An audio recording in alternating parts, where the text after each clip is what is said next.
네, 대표님 긴 시간 열정적인 강의 감사드립니다. 이번에는 중국 유아교육시장 쪽으로 넘어가 보겠습니다. 중국 스타트업처럼 비즈니스 하라라는 책을 혹시 아시나요? 그 책의 저자이시기도 하시며 중국 유아교육시장을 10년 넘게 공략하신 상상락 창의센터 김희종 대표님을 모시고 강의 듣도록 하겠습니다. 큰 박수로 맞아주시기 바랍니다.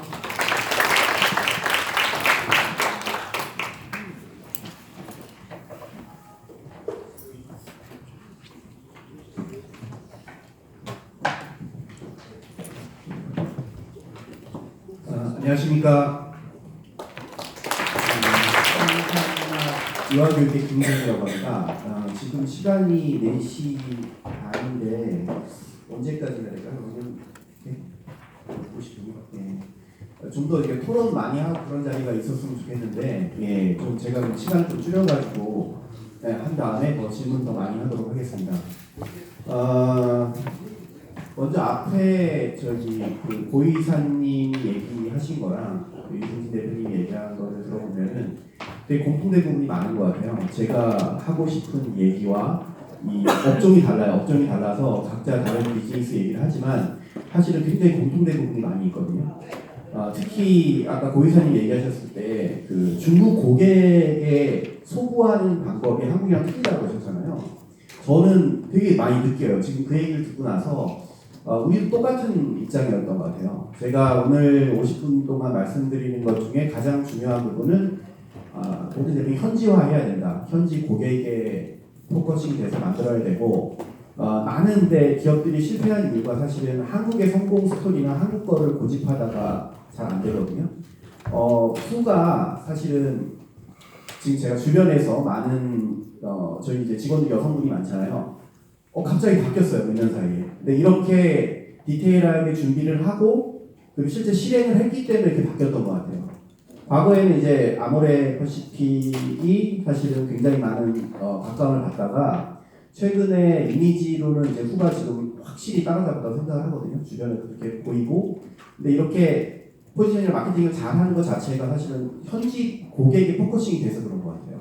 그래서 많이 저도 이제 강연 들으면서 많이 배웠고, 그리고 가로수 사실 이승희 대표님도 좀 친하게 지내거든요. 상해에 있으면 워낙 또 시장이 좁다 보니까. 근데 사실 겸손하시고 굉장히 잘 하고 있습니다. 지금 현재 가로수 얘기가 상해에서는 굉장히 많이 떠돌고 다니고, 그리고 굉장히 빠르게 성장을 하고 있고요. 많은 변화를 주고 있습니다.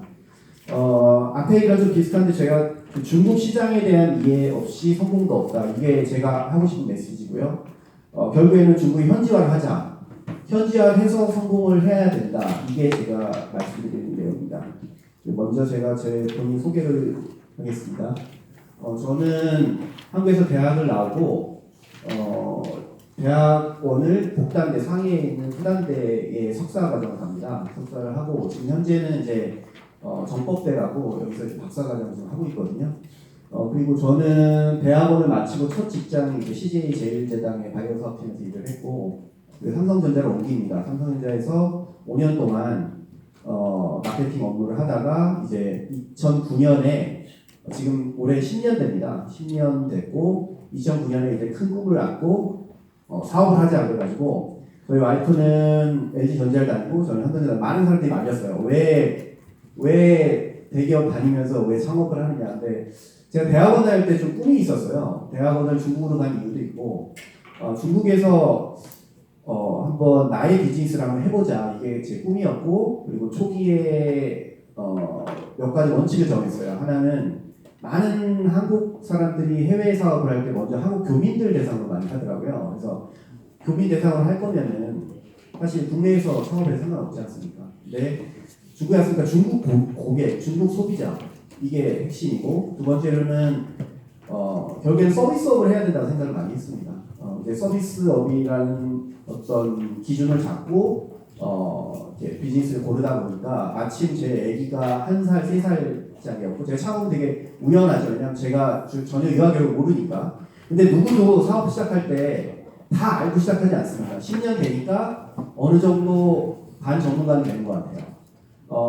그리고 그때 당시 유아교육을 선택한 거 지금 생각해도 굉장히 잘했던 것 같아요. 왜냐하면은 중간에 이제 둘째 개방, 그러니까 하나만 낳다가 두 자녀, 앞으로는 두 자녀 이상을 낳도록 할 거예요. 중국 정부에서도 급격한 노령화로 인해서 엄청나게 유아교육이나 아니면 서비스를 증대를 시키거든요. 애들을 많이 안 낳아요. 그러다 보니까 이쪽 시장이 충분히 더 앞으로도 각광을 받지 않을까 이런 생각을 하고요. 그리고 10년이 지나면서 사실은 많이 바뀌었던 것 같아요. 굉장히 중국의 격동기였던 것 같아요. 10년 전에는 정말로 저희 처음 오픈할 때 지갑에 한 10,000원, 20,000원 갖고 다니면서 막 너무나 쉽게 소비를 했죠. 그런 시기가 있었어요. 그게 2009년이거든요. 근데 지금은 그렇지 않습니다. 소비자들이 많이 바뀌었습니다. 제가 이게 상상락입니다. 상상락은 6세 이전의 유아 어린이들 오프라인 사업입니다. 그래서 학원이 300평방미터에서 500평방미터. 한국으로 보면 창이 놀이학교죠. 놀이학교. 그리고 6세까지 수업이 있습니다. 그래서 친자, 퍼포먼스, 언어, 수학, 미술 이런 식으로 해서 창의력을 기반으로 하고요. 현재 중국 내 64개가 매장이 있습니다. 그리고 상해는 17개가 있거든요. 저희는 이제 상해 기반으로 출발하다 보니까 상해랑 절강성, 강서동 위주의 매장을 많이 갖고 있고요. 나머지는 이제 띄엄띄엄 있습니다. 보시면 아시겠지만 한국에서는 굉장히 흔한 비즈니스예요. 왜냐하면 우리 많이들 저런 데 가죠. 문화센터 많이 가고. 그리고 한국은 어린이집이랑 유학이 굉장히 잘 돼 있습니다. 예전에 한국에 계신 분들이 그러더라고요. 대부분 우리는 일본 가서 배워왔다고. 유치원 원장님들이 방학 때마다 일본 가셨거든요. 그래서 배워오고 하면서 한국화를 시킨 것 같아요. 근데 지금은 사실은 한국에 굉장히 많이 앞서 있습니다. 교육 프로그램이나 아니면은 내용이나 아니면은 창의력에 대한 개발이라든지 이런 게 굉장히 잘 되어 있어서 사실은 제가 2009년에 창업할 때 너무 도움을 받은 게 한국인이라 그랬던 것 같아요. 한류가 그때 있었거든요. 한국 엄마들은 어떻게 어린이를 가르치지? 한국 어린이들은 1살, 2살부터 문화센터에 가서 애들이 놀아주고 우리 흔히 얘기하는 오감 체험 있잖아요. 오감 체험을 하고 애들 창의력을 개발하고 독서를 해주고 수학도 놀이로 가르치고 이런 게 이미 있었는데 그때 당시만 해도 굉장히 생소했던 아이템이었던 것 같아요. 그리고 초반에는 저희가 이제 한국 상상락이라고 엄청나게 한국어를 강조를 많이 했죠. 이게 저희 매장입니다. 저희 매장은 이제 컨셉은 노란색이에요. 저희 이제 명함도 노란색이고요. 한 가지 색을 정해준 이유는 이제 어린이들은 색이나 아니면 동물 캐릭터에 굉장히 민감하고 기억을 잘 하거든요. 그래서 저희 이제 오리가 저희 캐릭터입니다. 그리고 노란색. 그래서 어린이들이 노란색만 보면, 노란색 피서만 보면 이제 상상나게 생각나게끔 이렇게 해서 했고, 저희가 요게 아마 2차 인테리어 2차 버전입니다. 2차 버전이고, 인테리어 이런 건 다 표준화가 되어 있습니다. 교실부터. 중국 창업을 왜 했냐? 사실 중국의 미래에 대해서 생각을 많이 했어요. 유학 당시 때부터. 네, 그리고 실제로 되게 무서울 때도 있어요. 안면 인식 때문에. 얼마 전에는 가장 최근 얘기입니다. 저는 이제 현업에서 사업을 하다 보니까 최근에 인터넷 웹사이트를 등록을 했는데 그게 과거 10년 전에는 너무나 쉽게 됐다가 이제는 법인 대표의 얼굴을 스캔을 해서 등록을 해야 돼요. 그만큼 인터넷을 좀 통제한다는 느낌도 있지만 모든 게 이제 실명화가 되는 거죠. 여러분 잘 아시겠지만 예전에는 우리가 가서 중국에 통장도 많이 열었잖아요. 금융실명제가 한 3년 전부터 시행이 됐습니다. 지금 가셔서 통장 열기 되게 어려워요. 근데 우리나라도 다 이거 겪었던 일이에요. 네. 그리고 앞으로 이 중국이 가는 미래가 사실은 이 AI 그리고 이런 기술력 이런 쪽으로 가는데 중국 엄마들도 사실 창의력에 대한 관심이 되게 많습니다. 과연 창의력을 어떻게 키울 것인가, 어렸을 때 어떻게 교육을 해야 될 것인가. 왜냐하면 과거와 다른 시대가 오거든요. 지금 3살짜리 어린애가 이제 대학을 졸업하면 20년 후 아닙니까? 중국 엄마들한테 항상 그래요. 너 20년 전에 어땠는데 20년 전이랑 사실은 변화가 빠른데 향후는 더 빨라지거든요.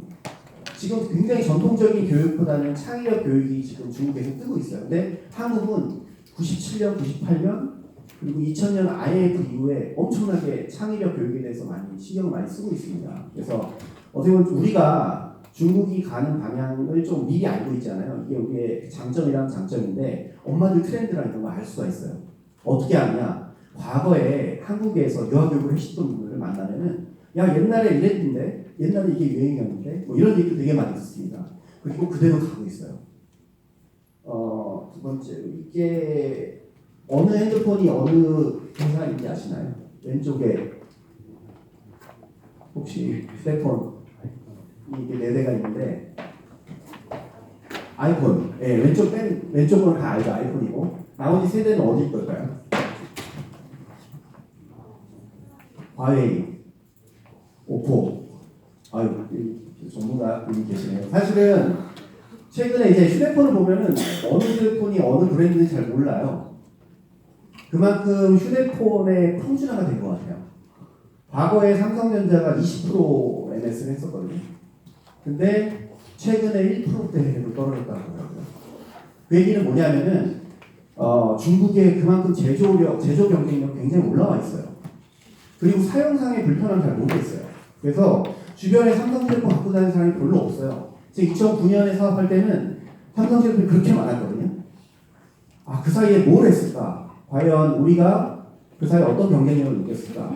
소비자가 많이 바뀐 것 같아요.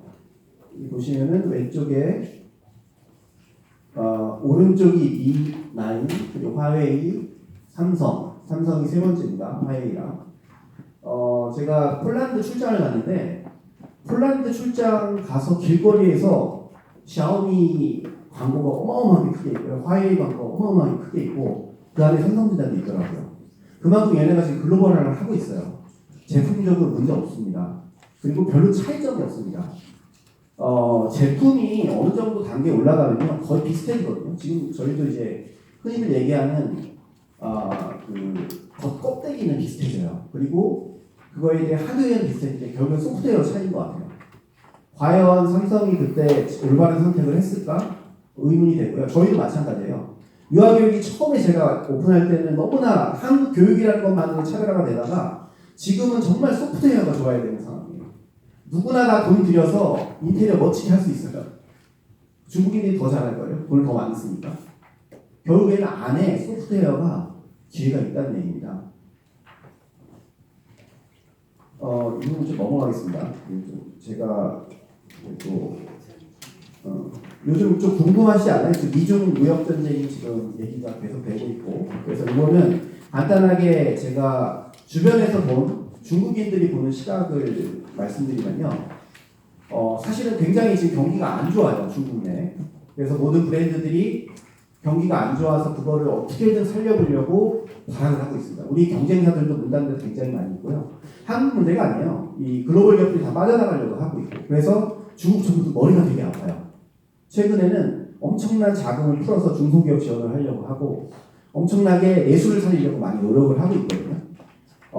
사실은 미중 문제가 이때 마침 굉장히 중요한 때에 카운터 펀치를 날린 것 같아요. 근데 정부가 고민을 하죠. 올해 상반기만 하더라도 미국이랑 중국은 비교가 안 돼. 그냥 미국의 중국이 이제 불복할 거야. 그러다가 하반기가 되면서 태도가 달라집니다. 중국의 일반 사람들은 개의치 않아요. 왜냐하면 그들은 굉장히 힘든 세월에서 성장을 해왔기 때문에 약간의 정체라든지 아니면 힘든 거에 대해서 견딜 수 있거든요. 중국 정부는 명확하게 장기전으로 갈 겁니다. 이미 그렇게 선언한 것과 비슷하거든요. 그 장기전으로 갔을 때 과연 누가 이길까? 뭐 누가 이기고 지고의 문제가 아니고 앞으로 이 탑플러스 이 두 개의 G2는 영원히 이렇게 대립을 할 거예요. 그 안에 우리나라가 어떻게 해야 될 것인가? 우리가 중국의 트렌드를 잘 읽고서 기회 있는 부분에 들어가야 된다고 생각합니다. 이게 저는 이제 애가 셋이거든요. 첫째가 중학교, 둘째는 초등학교, 셋째는 유치원 다닙니다. 골고루 다 분포가 되어 있는데 저희 애들은 이제 로컬 학교를 다닙니다. 그래서 중국 어린이들이랑 같이 이제 생활을 하고 같이 경쟁을 하고 있는데 중국 교육도 굉장히 많이 바뀌고 있어요.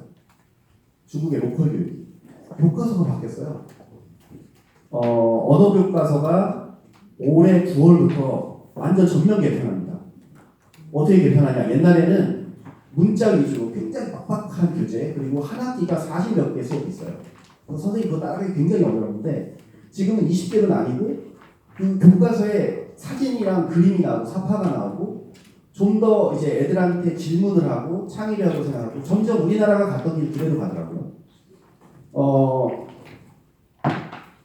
그래서 왜 초등학교랑 유치원이랑 이 중학교에 있다 보니까 저는 현지 부모의 입장에서 생각을 많이 하거든요. 그래서 어떻게 보면 현지에 있는 트렌드를 좀 더 빨리 배울 수 있고 물어볼 때도 많고 그러면서 많이 조정을 하고 있는데 왜 유아교육일까요? 한국의 저출산 아시죠? 이거 뭐 말로는 듣는데 사실 굉장히 심각합니다. 왜냐하면 여기 이제 유아교육 하시는 분들이 있는지 모르겠는데 한국의 유아교육이 엄청 힘들어요. 애들이 안 태어나거든요. 그래서 2018년에 32만 명, 올해 예상이 30만 명이 깨지냐 안 깨지냐예요. 올해 상반기에 7%, 작년 대비 7% 빠졌거든요. 그럼 30만 명이 애가 태어나면은 이게 어떤 상황이 벌어질까요? 얘네들이 다 컸을 때.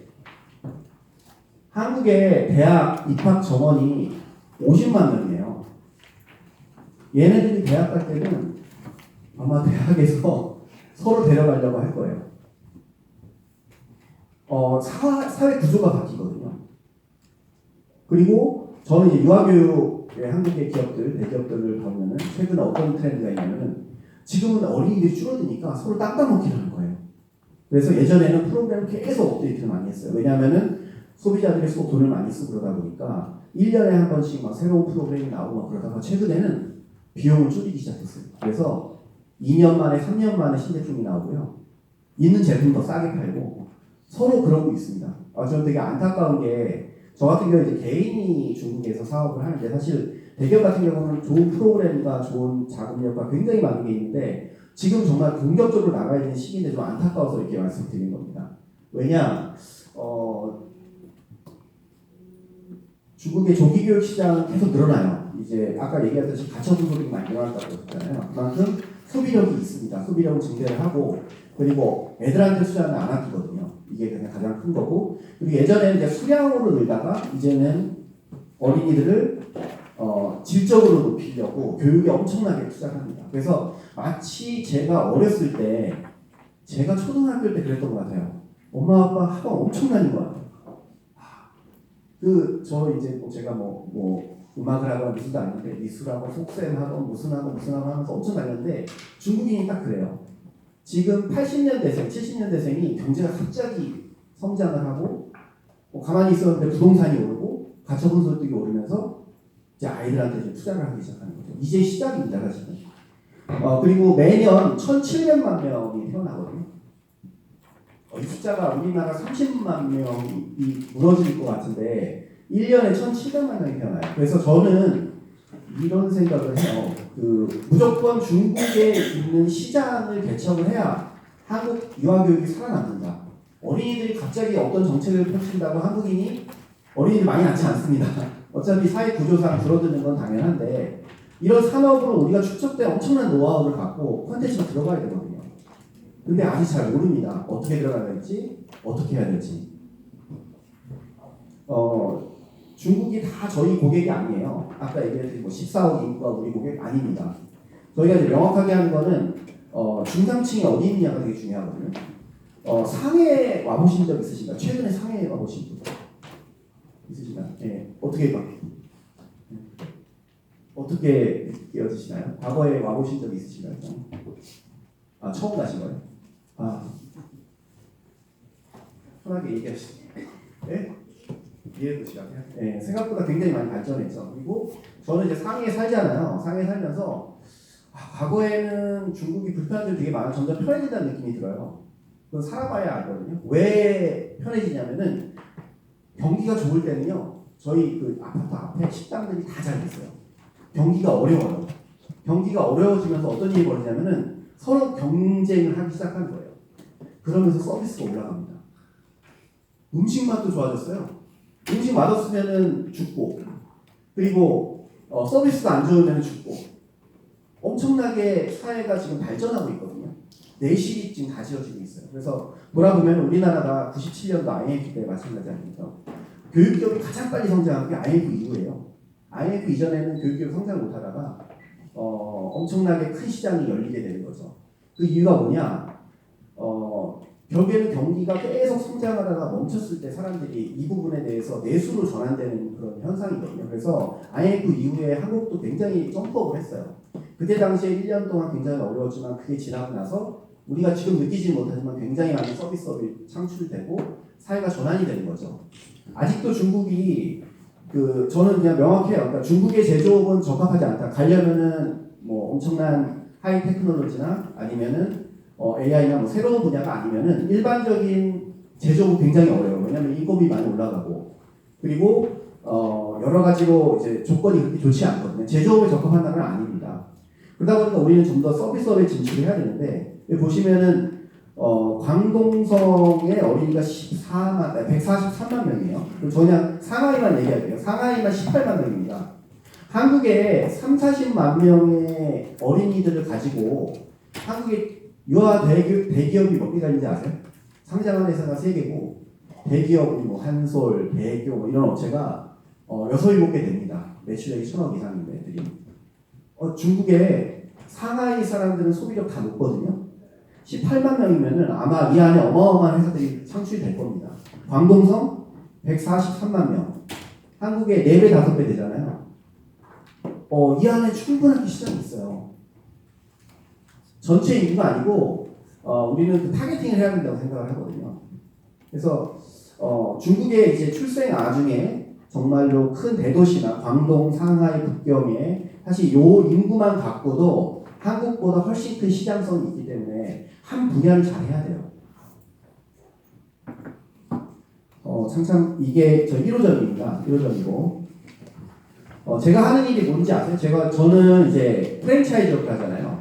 그래서 저는 중국인이 창업하는 걸 도와줍니다. 신기하죠? 외국인인데 중국인이 창업하려고 저한테 와가지고 컨설팅을 받고 저희는 이제 가맹점 중에 한국인이 한 명도 없어요. 다 중국 로컬 사람들이고 저희 회사에도 저랑 저희 와이프 2명만 빼고는 다 중국인이에요. 현지화를 했는데 보면은 중국인들 창업하는 거 얘기 들어보면 한국 창업이랑 똑같습니다. 잘 몰라요. 사업을 안 해봤고 그리고 제가 외국인인데 어떻게 사업하세요? 컨설팅을 해주는 거예요. 근데 어떻게 보면 되게 웃기는 현상이죠. 외국인이 와서. 근데 제가 갖고 있는 건 전문성인 것 같아요. 아까 제가 고이사님 얘기 듣고서 화장품에 저런 인재가 한 10명만 있으면 한국의 기업들이 중국에서 날개를 달 텐데 왜 이런 얘기를 하냐면은 유아교육 기업들이 들어오는데 사람이 없어요. 전문가가 길러져야 되거든요. 근데 그동안 큰 기업들은 와서 이제 주재원 생활하면서 현지에서 부딪히는 일이 거의 없고 소비재나 어디든 부딪히는 일이 없는 거예요. 그래서 많은 유아교육들이 저희 회사를 찾아오는데 처음 얘기하면 말이 안 통해요. 왜냐하면 중국에 대한 이해도가 전혀 없으니까. 근데도 불구하고 사람이 없어요. 조금 더 지금 중국에 들어가서 뭔가를 연다면은 그 분야에 한 분야의 전문가가 된다면은 기회가 아직 많이 있습니다. 사업 1년차 얘기도 해드릴게요. 사업 1년차에는 저희가 되게 잘 됐어요. 왜냐하면 외국인이 인테리어 좀 예쁘게 해가지고 오픈을 했더니 뭐 수업도 별론데 막 사람들이 와가지고 외국인이 열었다고 막 엄청난 사람들이 옵니다. 그래가지고 제가 사업이 잘 되는 줄 알았어요. 그래서 전 대기업을 다녔잖아요. 그러니까 중국 이게 쉬운 나라야. 그때 당시 분위기가 그랬습니다. 중국인들이 돈이 넘쳐나죠. 소비를 막 하려고 했죠. 1년 차에 너무 잘 돼서 뭐 가맹 사업도 하고 뭐도 하고 하는데 이제 2년 차에 돼서 사업 막 걸립니다. 사업 초년 차가 지금 생각해보면 되게 바보 같은 짓이었는데 그때는 몰라요. 그게 그동안 제가 현장에 없어서 그랬던 것 같아요. 대기업에 있고 한 번도 실패한 적도 없고 차곡차곡 쌓다 보니까 거기다가 중국에 계속 중국 전문가라고 불리고 사실 현장에 갔더니 정말 모르는 아무것도 모르는 애송이가 처음에 하다가 저희 막 인테리어 사업도 하고 유치원 교구 사업도 하고 막 여러 가지 걸립니다. 그래서 2년 차에는 돈을 엄청나게 쓰죠. 써가지고 이게 사업을 내가 3년 안에 성공을 해야 되겠다는 생각을 하고 그렇게 했다가 3년 차에 갑자기 위기가 닥칩니다. 중간에 이제 사기꾼이 와가지고 저를 꼬시죠. 상상나를 내가 크게 키워줄게. 내가 정부랑 무슨 관련이 있어 하면서 거기에 훅 넘어가서 누군가 나의 사업을 잘해줄 사람은 없습니다. 내가 열심히 해야지. 그래서 그때 한 1년 동안 엄청나게 고전을 하면서 자금까지 끊기고 어마어마하게 하고 났더니 제가 돈을 다 쓰고 있는 거예요. 그러면서 알고 봤더니 이 사람이 사기꾼이었던 거예요. 그래서 그때 제가 이제 내가 여기서 망하면은 이제 한국에 돌아와야지 하면서 과거에 했던 거 그냥 계약서 다 무시해버리고 고소하고 막 난리를 치면서 다시 돌아옵니다. 3년 차에. 그러면서 3년 차가 제일 힘들었던 것 같아요.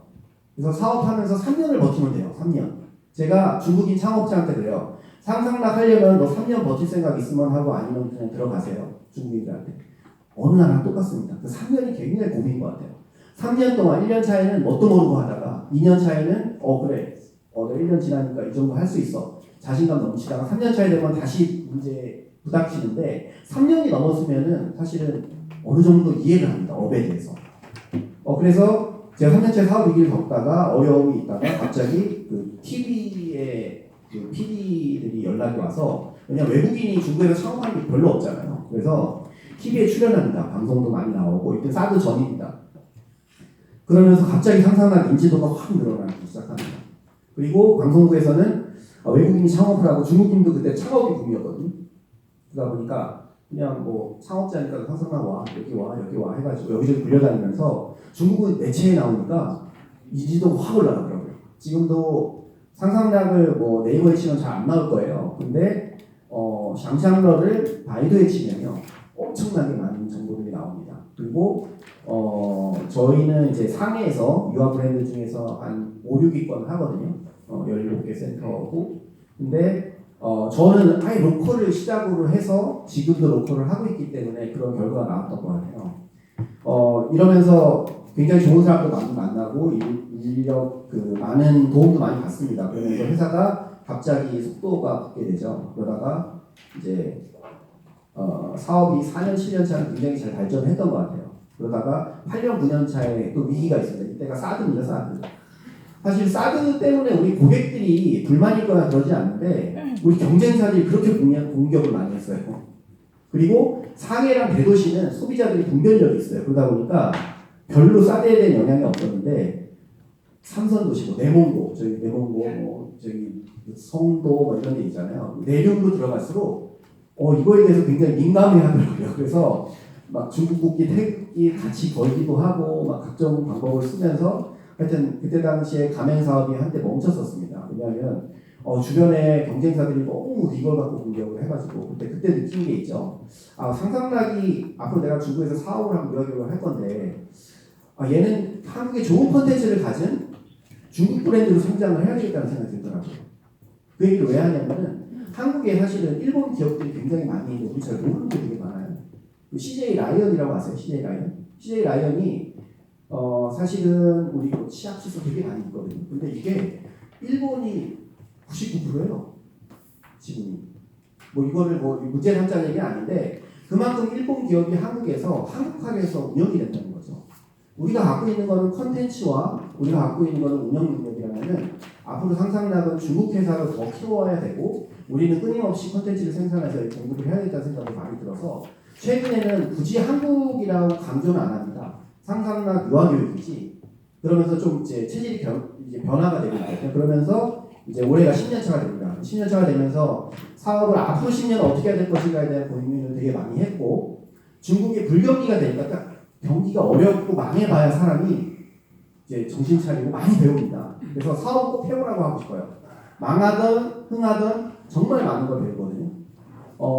직원들조차도 많이 변화하려고 해요. 왜냐하면 어렵고 힘들수록 더 많은 생각으로 더 많은 고민을 하거든요.